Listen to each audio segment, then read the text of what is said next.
जय श्री कृष्णा, राधे राधे। आज हम आपको पौष पूर्णिमा व्रत की कथा सुनाएंगे। आप इसे पढ़ भी सकते हैं और सुन भी सकते हैं। श्री कृष्ण जी एक दिन अपनी माता से कहने लगे कि इस भूमंडल पर एक अत्यंत प्रसिद्ध राजा चंद्रहास से पालित अनेक प्रकार के रत्नों से परिपूर्ण कातिका नाम की एक नगरी थी। वहाँ एक धनेश्वर नाम का एक ब्राह्मण था और उसकी स्त्री अति सुशीला रूपवती, दोनों ही उसी नगरी में बड़े प्रेम के साथ रहते थे। घर में धन धान आदि की कमी नहीं थी। उनको एक बड़ा दुख था कि उनके कोई संतान नहीं थे। इस दुख से वह अत्यंत दुखी रहते थे। एक समय एक बड़ा तपस्वी योगी उस नगरी में आया। वह योगी उस ब्राह्मण के घर छोड़कर अन्य सब घरों से भिक्षा लाकर भोजन किया करता था। रूपवती से यह भिक्षा नहीं लिया करता था। उस योगी ने एक दिन रूपवती से भिक्षा न लेकर किसी अन्य घर से भिक्षा लेकर गंगा किनारे जाकर भिक्षान को प्रेम पूर्वक खा रहा था कि धनेश्वर ने योगी का यह सब कार्य किसी प्रकार से देख लिया। अपनी भिक्षा के अनादर से दुखी होकर धनेश्वर योगी से बोला, महात्मन, आप सब घरों से भिक्षा लेते हैं परंतु मेरे घर की भिक्षा कभी भी नहीं लेते। इसका कारण क्या है? योगी ने कहा कि निसंतान के घर की भिक्षा पतितों के अन्न के तुल्य होती है। जो पतितों का अन्न खाता है वह भी पतित हो जाता है। चूंकि तुम निसंतान हो, अतः पतित हो जाने के भय से मैं तुम्हारे घर की भिक्षा नहीं लेता हूँ। धनेश्वर यह बात सुनकर अपने मन में बहुत दुखी हुआ और हाथ जोड़कर योगी के पैरों में गिर पड़ा तथा आर्त भाव से कहने लगा, हे महाराज, यदि ऐसा है तो आप मुझको पुत्र प्राप्ति का उपाय बताइए। आप सर्वज्ञ हैं, मुझ पर अवश्य ही यह कृपा कीजिए। धन की मेरे घर में कोई कमी नहीं है परंतु पुत्र न होने के कारण अत्यंत दुखी हूँ। आप मेरे इस दुख का हरण करें, आप सामर्थ्यवान हैं। यह सुनकर योगी कहने लगे, हे ब्राह्मण, तुम चंडी की आराधना करो। घर आकर उसने अपनी स्त्री से सब वृतांत कहा और स्वयं तप के निमित्त वन में चला गया। वन में जाकर उसने चंडी की उपासना की और उपवास किया। चंडी ने 16वें दिन उसको स्वप्न में दर्शन दिया और कहा, हे धनेश्वर, जा, तेरे पुत्र होगा परंतु वह 16 वर्ष की आयु में ही मृत्यु को प्राप्त हो जाएगा। यदि तुम दोनों स्त्री पुरुष 32 पूर्णमासियों का व्रत विधि पूर्वक करोगे तो वह दीर्घायु होगा। जितनी तुम्हारी सामर्थ्य हो आटे के दिए बनाकर शिव जी का पूजन करना, परंतु पूर्णमासी को 32 हो जाने चाहिए। प्रातः काल होने पर इस स्थान के समीप ही तुम्हें एक आम का वृक्ष दिखाई देगा। तुम उस पर चढ़कर एक फल तोड़कर शीघ्र अपने घर ले जाना। अपनी स्त्री से सब वृतांत कहना। ऋतु स्नान के पश्चात वह स्वच्छ होकर श्री शंकर जी का ध्यान करके उस फल को खा लेगी। तब शंकर भगवान की कृपा से उसको गर्भ हो जाएगा। तब वह ब्राह्मण प्रातःकाल उठा। उसने उस स्थान के पास ही एक आम का वृक्ष देखा जिस पर एक अत्यंत सुंदर आम का फल लगा हुआ था। उस ब्राह्मण ने उस आम के वृक्ष पर चढ़कर उस फल को तोड़ने का प्रयत्न किया परंतु वृक्ष पर कई बार प्रयत्न करने पर भी वह न चढ़ पाया। तब तो उस ब्राह्मण को बहुत चिंता हुई और विघ्न विनाशक श्री गणेश जी की वंदना करने लगा। हे दयानिधे, अपने भक्तों के विघ्नों का नाश करके उनके मंगल कार्य को करने वाले, दुष्टों का नाश करने वाले, रिद्धि सिद्धि को देने वाले, आप मुझ पर कृपा करके इतना बल दें कि मैं अपने मनोरथ को पूर्ण कर सकूं। इस प्रकार गणेश जी की प्रार्थना करने पर उनकी कृपा से धनेश्वर वृक्ष पर चढ़ गया और उसने एक अति सुंदर आम का फल देखा। उसने विचार किया कि जो वरदान से फल मिला था वह यह है और कोई फल दिखाई नहीं देता। उस धनेश्वर ब्राह्मण ने जल्दी से उस फल को तोड़कर अपनी स्त्री को लाकर दिया और उसकी स्त्री ने अपने पति के कथानुसार उस फल को खा लिया और वह गर्भवती हो गई। देवी जी की असीम कृपा से उसे एक अत्यंत सुंदर पुत्र उत्पन्न हुआ जिसका नाम उन्होंने देवीदास रखा। माता पिता के हर्ष और शोक के साथ वह बालक शुक्ल पक्ष के चंद्रमा की भांति अपने पिता के घर में बढ़ने लगा। भवानी की कृपा से वह बालक बहुत ही सुंदर, सुशील और विद्या पढ़ने में बहुत ही निपुण हो गया। दुर्गा जी की आज्ञा अनुसार उसकी माता ने 32 पूर्णमासी का व्रत रखना प्रारंभ कर दिया था जिससे उसका पुत्र बड़ी आयु वाला हो जाए। 16वां वर्ष लगते ही देवीदास के माता पिता को बड़ी चिंता हो गई, कहीं उनके पुत्र की इस वर्ष मृत्यु ना हो जाए। इसलिए उन्होंने अपने मन में विचार किया कि यदि यह दुर्घटना उनके सामने हो गई तो वे कैसे सहन कर सकेंगे। अस्तु उन्होंने देवीदास के मामा को बुलाया और कहा कि हमारी इच्छा है कि देवीदास 1 वर्ष तक काशी में जाकर विद्या अध्ययन करे और उसको अकेला भी नहीं छोड़ना चाहिए। इसलिए साथ में तुम चले जाओ और 1 वर्ष के पश्चात उसको वापस लौटा लाना। सब प्रबंध करके उसके माता पिता ने काशी जाने के लिए देवीदास को एक घोड़े पर बैठाकर उसके मामा को उसके साथ कर दिया, किंतु यह बात उसके मामा या किसी और को नहीं कही। धनेश्वर ने सपत्नी अपने पुत्र की मंगल कामना तथा दीर्घायु के लिए भगवती दुर्गा की आराधना और पूर्णमासियों का व्रत करना आरंभ कर दिया। इस प्रकार बराबर 32 पूर्णमासी का व्रत पूरा किया। कुछ समय पश्चात एक दिन वह दोनों मामा और भांजा मार्ग में रात्रि बिताने के लिए किसी ग्राम में ठहरे हुए थे। उस दिन उस गांव में एक ब्राह्मण की अत्यंत सुंदरी, सुशीला, विदुषी और गुणवती कन्या का विवाह होने वाला था।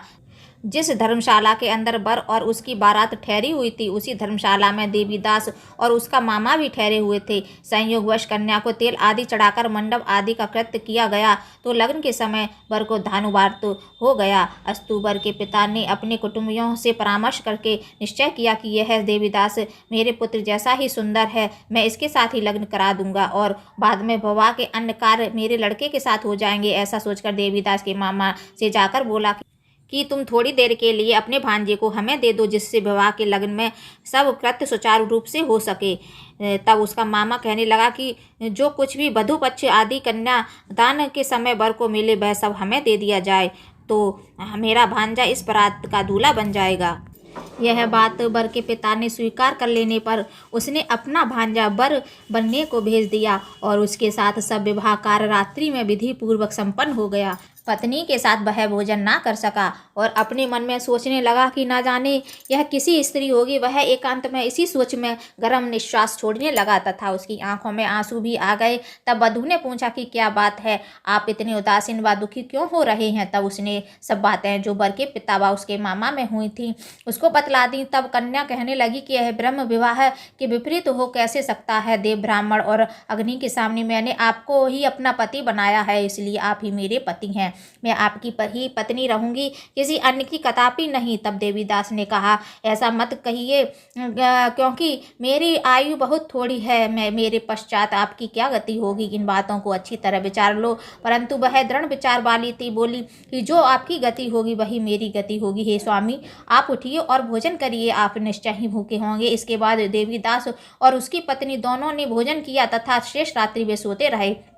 प्रातःकाल देवीदास ने अपनी पत्नी को 3 नागों से जड़ी हुई एक अंगूठी दी, एक रुमाल दिया और बोला, हे प्रिय, इसे लो और संकेत समझकर स्थिरचित हो जाओ। मेरा मरण और जीवन जानने के लिए एक पुष्प वाटिका बना लो, उसमें सुगंधित वाली एक नवमलिका लगा लो, उसको प्रतिदिन जल से सींचा करो और आनंद के साथ खेलो कूदो तथा उत्सव मनाओ। जिस समय और जिस दिन मेरा प्राणांत होगा ये फूल सूख जाएंगे और जब ये हरे हो जाएं तो जान लेना कि मैं जीवित हूँ।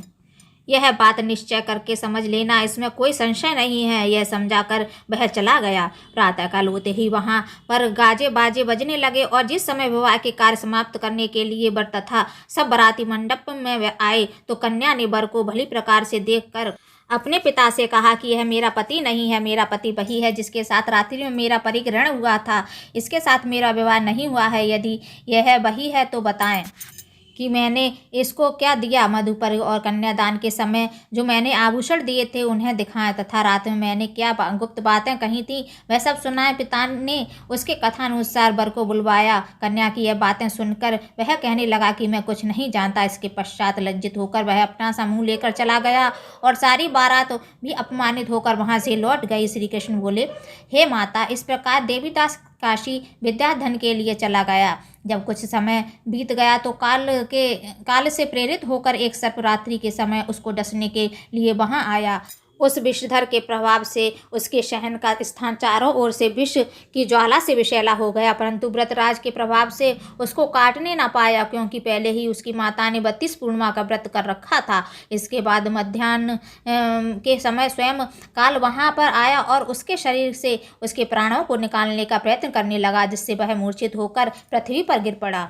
भगवान शंकर की कृपा से उस समय पार्वती जी के साथ शंकर जी वहां आ गए। उसको मूर्छित दशा में देखकर पार्वती जी ने भगवान शंकर से प्रार्थना की, हे महाराज, इस बालक की माता ने पहले 32 पूर्णिमा का व्रत किया था, जिसके प्रभाव से हे भगवान आप इसको प्राण दान दें। भवानी के कहने पर भक्त वत्सल भगवान श्री शिव जी ने उसको प्राण दान दे दिया।